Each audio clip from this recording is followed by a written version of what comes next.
Well, good morning from Dynodaze and welcome back to another video. As you can see, a beautiful Chab White track car in the house for tuning today. Some unusual modifications. I really like these alloys a lot. Richard's just fitted some RDX injectors. Thank you, Richard. We'll go through the spec list a bit later on, but for now, let's start tuning on the Ecutek software.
I'll explain. This is a track car, so there's only one seat in it. So I'm currently sat on Richard's wallet.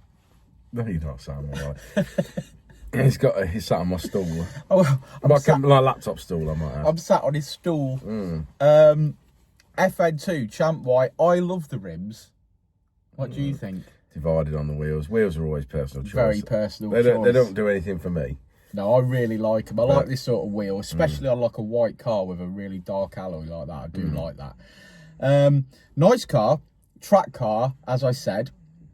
So the importance of oils for track cars, we've got a sponsor, so do check that out, worldoflubricant.co.uk. Use the code DINO. Go and save yourself a load of money, especially if you're track day. Take some extra oil with you, just like this young man has got extra oil with him wherever he goes. Modifications for this one, Richard? A weird one. In my opinion, he's bought mods, but he just didn't quite buy the right mods. Yeah. Simple, and I'm not being rude by that, but he bought an RRC and he didn't buy he bought the non-ported, not the ported. He bought a J35 throttle body, but he didn't buy the Y throttle body. He bought an induction kit and he bought a HKS induction kit. He bought a manifold, so he used a Japspeed 4-to-1. 4-to-1, which we use consistently, so there's no major issue with that, although the collector is still only 2 1/4. So when you're getting up in there and you want to get cams and whatever else, it does need to be a bigger manifold. So ideally, would have been ideally better with a big bore manifold. So 2-inch primers, 3-inch collector. Because this has got drag cartel. It has got drag cartel dropping cams. And then he bought a Japspeed 2.5-inch twin exit exhaust.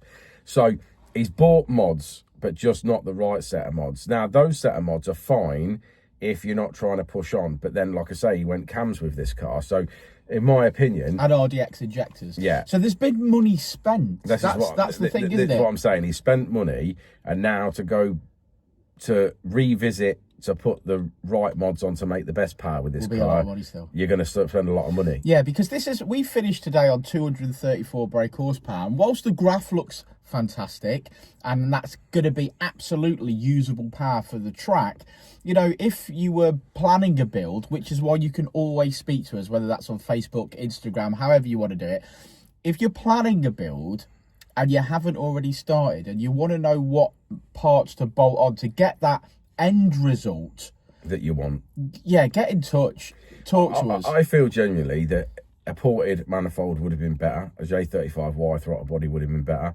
A big bore manifold would have been better. 3-inch exhaust would have been better. And then a long ram induction kit down into the other wing, especially with track use, because it's obviously going to get hot. You're going to be hammering around the track. You can obviously have cold air servicing through what was the fog light hole. You know what I mean? So there's lots of benefits for having a different induction kit over and above the HKS one that's on there. What I'm saying is, whilst the end result, we may have only ended up, say, 10 or 15 brake up from where we are. I was just going to say that, because I've got 250 on my own car. Yeah. I think we should be aiming towards the 250 for the mods not for the mods that this car's got, but for the spec potential would be 250. So you have to look at it. Because I've got drag cartel cams and I've got RDX injectors, and then mated with all the rest of the mods that and let's be honest, we've been allowed the time to go through all those mods and see what makes power and what doesn't. We've even done that on my car, going from an M2 inlet manifold to a ported RRC. We've been allowed the time to do that, so you guys can watch the videos and benefit from that. Yeah. But yeah, it's the mid-range as well, isn't it? Because it's not just about peak numbers. We all know that. We don't drive these cars at 8, some of us do. We don't all drive them at 8,600 Yeah, but what on RPM. track this will live there is what I'm explaining. So when you've got that extra 10 or 15 brake horsepower, it'll make a difference. When you've got that extra 20 brake in the mid-range, it'll make a difference. Yeah. So what my point is, if you spent your money and you've already invested in it, then it just seems silly not to invest in the best, or certainly the right mods for it, so that you can get the maximum power out of it.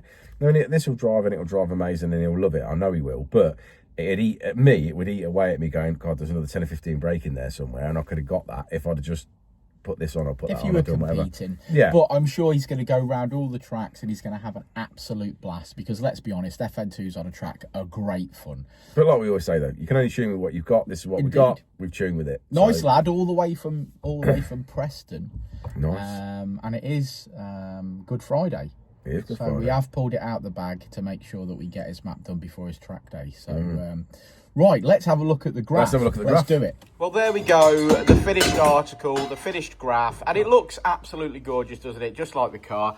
Finishing on 234 brake horsepower, 188 at the wheels. You guys know, if you've got one of these, you can contact us.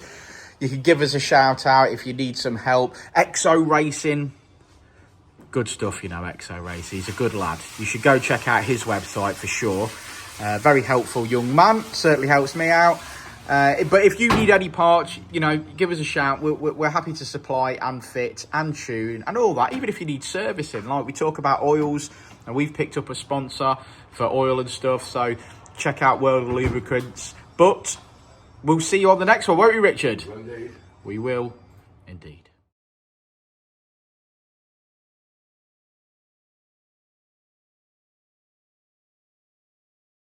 Before and I'll say it again. Life moves pretty fast.